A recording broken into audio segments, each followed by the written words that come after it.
Well, for the second time in 35 days, U.S. Senator Mitch McConnell freezes up, this time during a briefing with reporters here in northern Kentucky. And thanks for joining us at 6 o'clock. I'm Cherie Palello. And I'm Mike Dardis. And the latest extended pause generating new concern tonight about the health of the 81-year-old Senate Minority Leader. WLWT News 5's John London was actually there at the event asking questions with the senator today. So let's talk about what the office of the senator is telling you tonight. They say he was feeling lightheaded, Mike, and it certainly seems that way. They say that's why the long pauses. McConnell, of course, knows how to use silence sometimes to deflect questions he doesn't care for, but this was different today and concerning to media and staff who were there.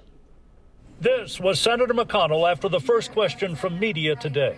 His staff said later he was feeling lightheaded. It was reminiscent of his extended pause just over a month ago on Capitol Hill, where he was led away by staff. Arriving today for remarks to the Northern Kentucky Chamber of Commerce, the 81-year-old Senate Minority Leader moved in a manner that reflects his age. Following his speech, he was led downstairs to take questions from reporters. I'm sorry, I had a hard time hearing you. That's okay. What are your thoughts on running for re-election in 2026? What are my thoughts about what? Running for re-election in 2026. That's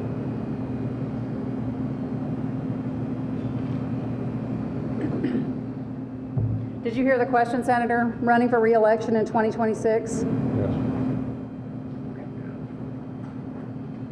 All right, I'm sorry, you all. We're going to need a minute. Upstairs moments earlier, McConnell caught himself in a stumble, but it's the freezing up at press events that raises new concerns about his health. Yeah, I mean, I think he'd be the first to tell you that he's physically not where he was a few years ago. Normally measured and very deliberate in his remarks, McConnell was even more so today when taking questions from business executives. Later, the final one from media was about the Trump indictments. I'm not going to comment about the presidential race, either on the Republican side or the Democrat side. Okay, thank you all. Okay, thanks.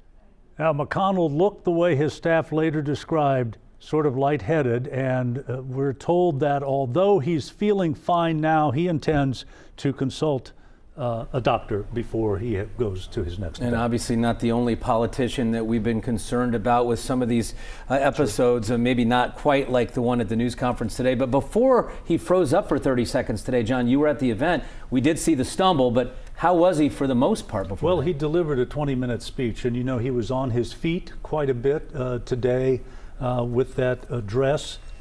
He threw in humor. He trotted out the old line about what it's like to be majority leader and minority leader, like a groundskeeper at a cemetery. Everybody's underneath you, but nobody's listening. So, you know, he was Mitch McConnell, but he was slower, much more shaky, I think, today. Yeah. And we certainly saw that then in the media briefing was downstairs. All right, John London, live for us. John, thanks for that perspective. Tonight, we're also seeing more reaction from Washington, D.C., including President Biden tonight. So here's what he shared with reporters just a short time ago. Mitch is a friend, as you know, not a joke. We have disagreements politically, but he's a good friend, and so I'm going to try to get in touch with him later this afternoon.